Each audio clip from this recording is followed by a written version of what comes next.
Hey friends, it's Nikayla from the podcast Side Hustle Pro. I'm always looking for ways to keep my kids entertained without screens, and the Yoto Mini has been a total lifesaver. My kids are obsessed. Yoto is a screen-free audio player where kids just pop in a card and listen. Hours of stories, music, podcasts, and more, and no screens or ads. With hundreds of options for ages 0 to 12, it's the perfect gift they'll go back to again and again. Check it out at yotoplay.com. YOTOPLAY.com.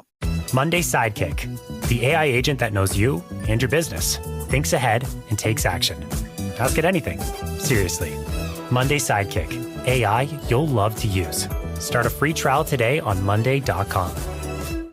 Hi, this is Knox from the Popcast with Knox and Jamie. And maybe like us at the Popcast, you also know people who have been smokers or vapors. And Zyn is the one product it seems like everyone is talking about. Because there are many good reasons to make a change to Zyn nicotine pouches. Reasons like Zyn nicotine pouches are still America's #1 choice for smoke-free, hands-free nicotine satisfaction. And you can choose between 10 varieties, each variety available in either 3 or 6 milligrams. Check out zyn.com/find to find Zyn at a store near you. Warning, this product contains nicotine. Nicotine is an addictive chemical.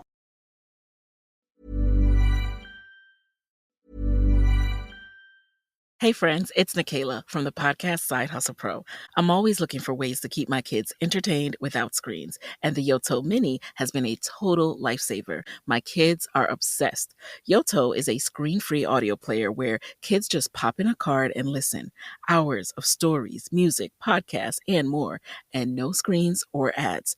With hundreds of options for ages 0 to 12, it's the perfect gift they'll go back to again and again. Check it out at yotoplay.com.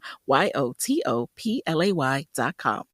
If you're a smoker or vapor ready to make a change, you really only need one good reason. But with Zyn nicotine pouches, you'll discover many good reasons. Zyn is America's #1 nicotine pouch brand. Plus, Zyn offers a robust rewards program. There are lots of options when it comes to nicotine satisfaction, but there's only one Zyn. Check out zyn.com/find to find Zyn at a store near you. Warning, this product contains nicotine. Nicotine is an addictive chemical.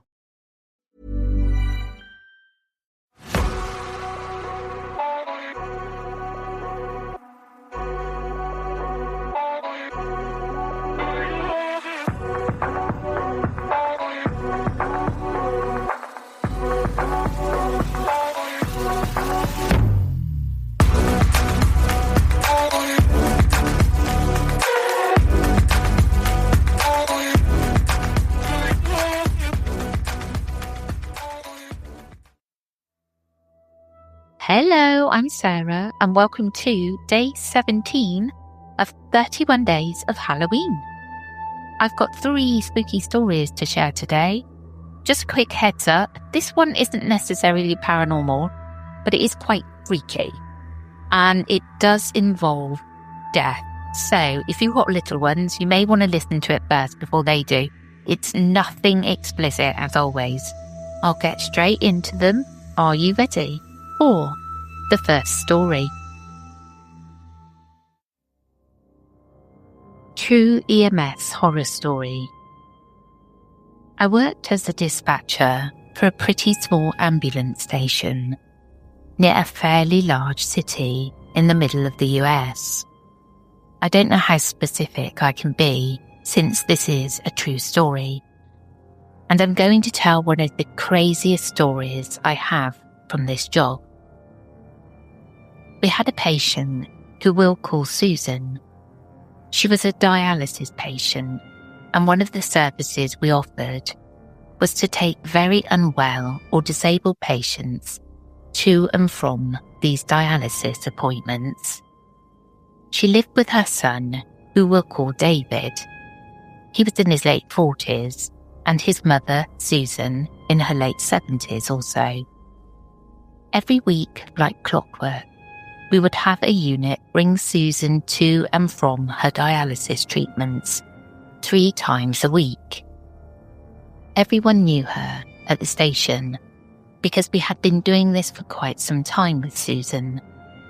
We were all familiar with her and her son, whether it was the crew seeing her in person and taking care of her, or speaking to her or her son on the phone frequently about the appointments as I had done. Everyone knew her. Naturally, when crews had news about her health, they would report back to keep everyone in the loop with how she was. At one point, she was not feeling well at all, but she wanted to go to her dialysis appointment. So naturally, we obliged and took her in. At this appointment, while receiving dialysis treatment, she lost consciousness and was promptly taken by our crew to the hospital. When it was time again for her dialysis appointment, we gave the hospital a call to see if she'd been released and was able to go to the appointment. The hospital staff informed us that she would likely be released the following day and would be receiving that dialysis treatment in the hospital. Then the next treatment time rolled around and we called the hospital and we were told she had been released from their care the other day. This was great news, but a little strange due to the fact that we were always her first call to transport her to and from any hospital or appointment, and we hadn't transported her anywhere. We quickly moved on, however, and called David, her son, to see if she was going to be requiring us for her treatment that day. He informed us she wasn't feeling well and that she wasn't up to it, but that he was considering taking her back into the hospital. We tell him that if he needs us, to just give us a call, and until further notice, we cancel her trip for the day. We never get a call. Next appointment rolls around and we call David again to ask if she will still be going. He says she's sick and she's back in the hospital. Weird again, since we hadn't taken her, but doesn't seem that odd considering her health had been deteriorating. Next appointment, same thing happens. We call David. His mum's in the hospital. We move on. Now is where things took a bit of a turn. When the next appointment came up, we had tried calling David to ask about his mother's status, but he never answered or returned our calls. So being that we had a contract with Susan and were to take her to these appointments unless told otherwise, we sent a crew to collect her for treatment. When the crew arrived at scene, they knocked on the door to no response. They knocked again and were greeted by David smoking a cigarette. David seeming surprised, the crew said they were there to pick up Susan for her appointment. David responded, stating he had forgotten to call that Susan was still in the hospital, not doing well. The crew gave their best wishes and David shut the door, but the crew felt like something was off. They immediately radioed to dispatch that something was wrong and they requested we call the hospital David said she was at to see if she was still there. The hospital had no record of her being there since we last knew, so we had the crew leave the scene and we called for a welfare check on Susan at her son's home. We heard nothing the rest of the day from the police, David, Susan, or anyone else involved. The next morning, I came into work, and the very first call I took began with "This is Sheriff, blah blah," with blah blah, and calling to report back on the welfare check you asked us to perform yesterday. I was nervous, as he sounded concerned, and I didn't really expect them to call us back with any news.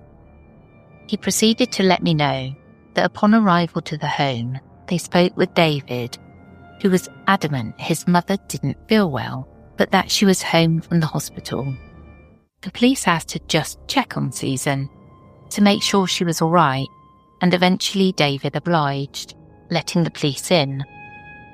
Once entering the home, they were met with a grim scene, though I imagine they smelled it first. They continued to explain that what the officers observed was the dead body of Susan propped up on the couch, wrapped in blankets, as if watching the television. but she'd been dead for a while. They approximated around 2 weeks. When speaking to David, they found that he had been changing her clothes regularly and watching TV with her. Obviously, he was suffering from some sort of mental issue and grief, but the thing was, he had never taken good care of her until she was dead. No news coverage, no updates from police further than that. Nothing. Stuff like this happens in your own hometown and you'll never know. Crazy, right? I actually felt quite sorry for him. This happens quite a lot from what I've read. That, mothers pass away and the children, grown-up children, a lot of the time I think they probably have learning difficulties and they just can't face up to it. It's really sad, but I can imagine what this person thought. And I guess they won't report things like this in the press because it's a very personal kind of story. It's not like, I'm guessing some law has been broken, but I guess that it's more to do with the state of a person, the mental health of a person, Are you ready for the second story? My son keeps drawing a man we've never met. I think he's real. My son Alex has always loved drawing. Crayons, markers, whatever he could get his little hands on. At first, it was the usual stuff. Dogs, stick figure family portraits, the occasional scribble that only he understood. But last month, his drawings changed. It started with a man, a tall figure with no hair, hollow eyes, and a stretched, too wide smile. The first time he showed it to me, I felt uneasy. "Who's this, buddy?" I asked, keeping my tone light. Alex grinned. "That's Mr. Threads." The name made my stomach twist. "Where did you hear that name?" "He told me," Alex said simply, like it was the most obvious thing in the world. "He stands in my doorway at night." I almost dropped the paper. At first, I chalked it up to a child's imagination. Kids invent imaginary friends all the time, right? But the drawings didn't stop. They got worse.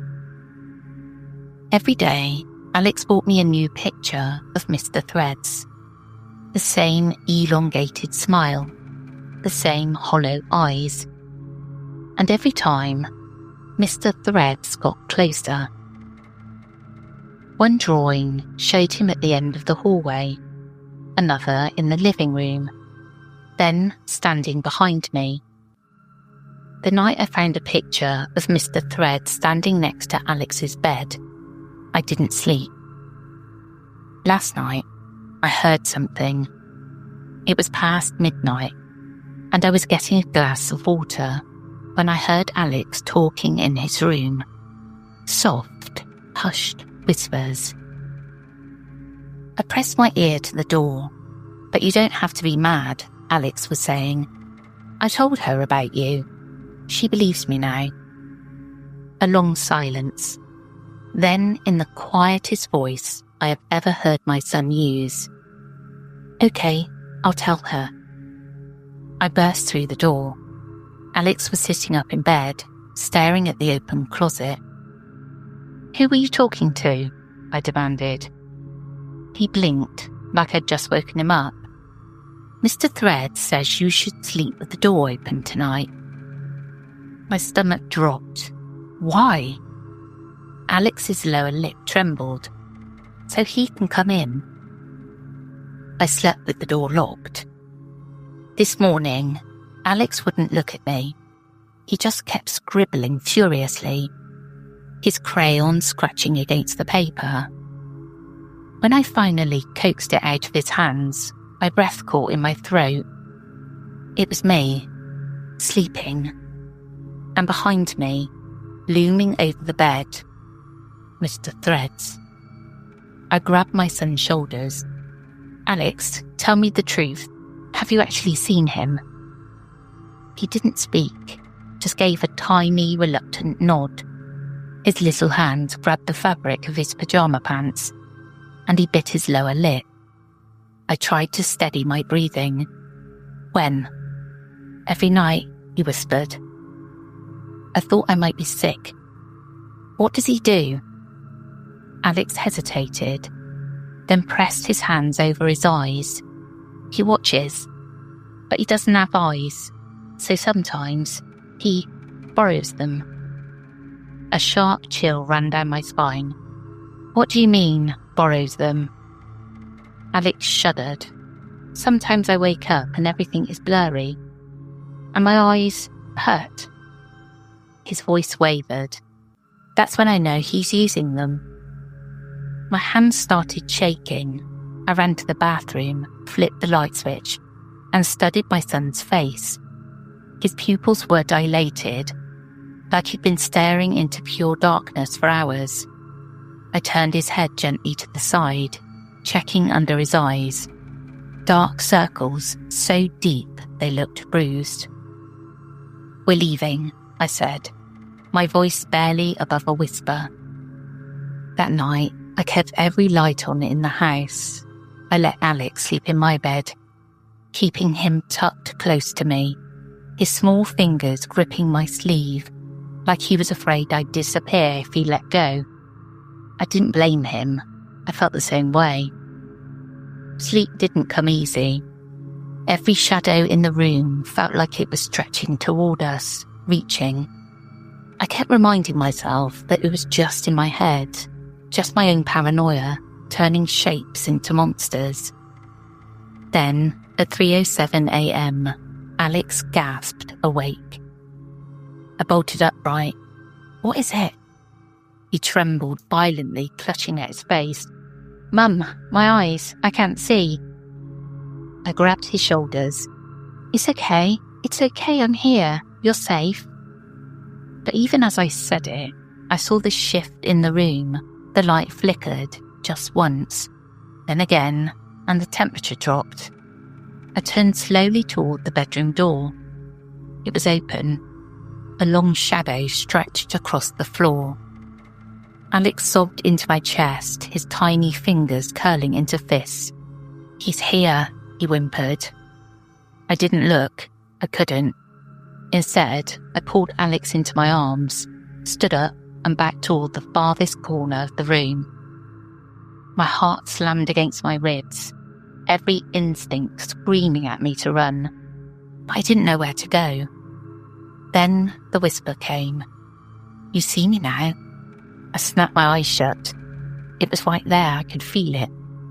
A presence looming over us, stretching, growing, filling the room with something cold and unnatural.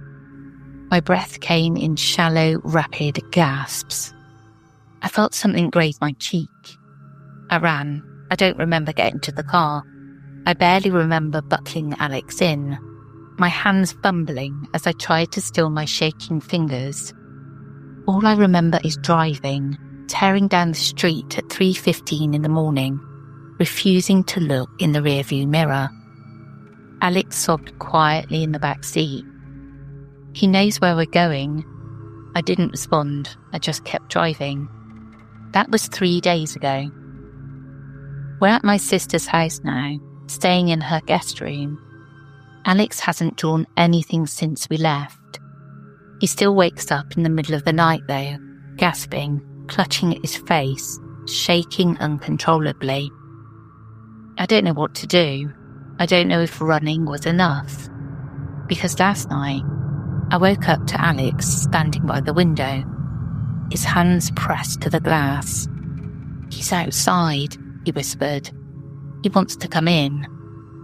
And this morning, I found a drawing crumpled under his pillow.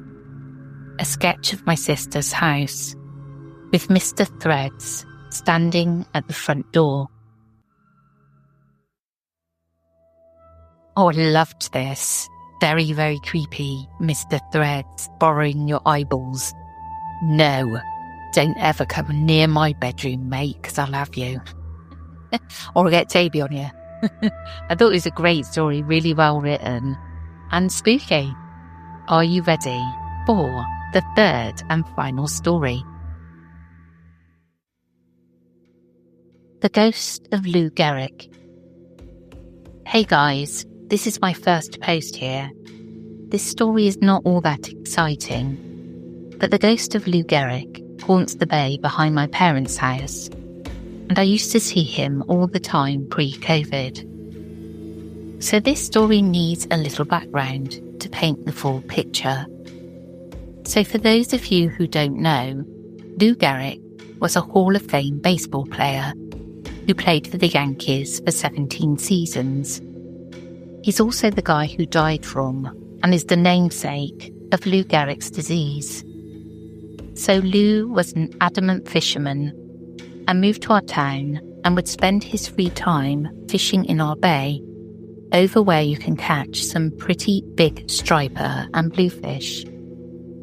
Back in the early 20th century, our bay had always had water in it, but during the Great Depression, they built a bridge to an island and did a lot of public works. So now at low tide, we only have mud. This is going to be an important detail later on in this story. So in 1941, Lou passed away at the young age of 38. So this is where my part of the story comes in, and my dad's. So my dad gets up early for work and would always see this eerie figure fishing off of the rock pier in the dock. He would always vanish with the fog, and my dad would just assume leave to go to work. I'd never seen him before, but my dad mentioned this man he saw every morning around 5 a.m, but we never really thought anything of it. Jump ahead to January of 2020, when I was working on a construction site and had to start waking up very early in the morning to get to Long Island by 6 a.m. Every morning I would see the man fishing in the fog and never really thought much of it until one particularly snowy day at low tide. So this morning I saw the man fishing on the pier on the day where it was below freezing with high winds and snow falling, which I thought was pretty strange, but to each his own. While I was sitting in traffic on Interstate 95, something clicked in my head that it makes no sense for someone to be fishing in these conditions. On top of the extreme cold, there was literally no water where he was fishing. Then I started connecting the dots and realised he was always fishing at the same time, with or without water in the bay, and always vanished with the fog. For a while my dad and I were joking around about the ghost of a fisherman, but didn't take it that seriously or give it much thought until we talked to some of our neighbours who have lived in the community a lot longer. And according to the old-timers, they claim it's the ghost of Lou. I cannot confirm these details, and I don't think anyone really can, because I wasn't alive in 1941. But allegedly, Lou was a regular at that fishing spot and was a big morning fisher. According to my own research, the man would fish all day, so I don't know how relevant that is. And also allegedly, the ghost didn't appear there until shortly after he passed away. Again, 1941, pretty hard to corroborate that. Anyway, I don't know if it's actually the ghost of Lou Gehrig, but I certainly hope it's a ghost. Otherwise, some poor soul has absolutely no idea you need water to fish. Hey friends, it's Nikayla from the podcast Side Hustle Pro. I'm always looking for ways to keep my kids entertained without screens, and the Yoto Mini has been a total lifesaver. My kids are obsessed. Yoto is a screen-free audio player where kids just pop in a card and listen. Hours of stories, music, podcasts, and more, and no screens or ads. With hundreds of options for ages 0 to 12, it's the perfect gift they'll go back to again and again. Check it out at yotoplay.com. YOTOPLAY.com. If you're a smoker or vapor ready to make a change, you really only need one good reason. But with Zyn nicotine pouches, you'll discover many good reasons. Zyn is America's #1 nicotine pouch brand. Plus, Zyn offers a robust rewards program. There are lots of options when it comes to nicotine satisfaction, but there's only one Zyn. Check out zyn.com/find to find Zyn at a store near you. Warning, this product contains nicotine. Nicotine is an addictive chemical.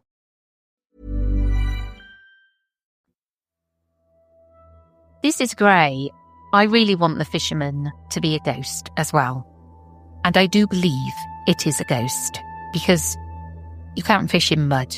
Ask my son. That's his thing at the moment. George has got really into fishing. But I do really love the idea of this fisherman figure in the fog. But I really, really love the idea of that. Well, that's it from me today. I hope you enjoyed, and we'll catch you again tomorrow. Take care, everyone.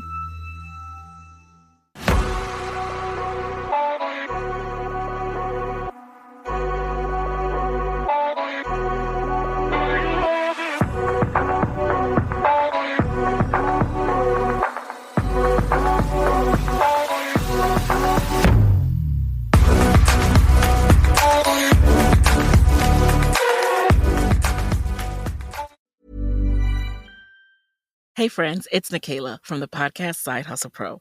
I'm always looking for ways to keep my kids entertained without screens, and the Yoto Mini has been a total lifesaver. My kids are obsessed. Yoto is a screen-free audio player where kids just pop in a card and listen. Hours of stories, music, podcasts, and more, and no screens or ads. With hundreds of options for ages 0 to 12, it's the perfect gift they'll go back to again and again. Check it out at yotoplay.com. YOTOPLAY.com. If you're a smoker or vapor ready to make a change, you really only need one good reason. But with Zyn nicotine pouches, you'll discover many good reasons. Zyn is America's #1 nicotine pouch brand. Plus, Zyn offers a robust rewards program. There are lots of options when it comes to nicotine satisfaction, but there's only one Zyn. Check out zyn.com/find to find Zyn at a store near you. Warning, this product contains nicotine. Nicotine is an addictive chemical.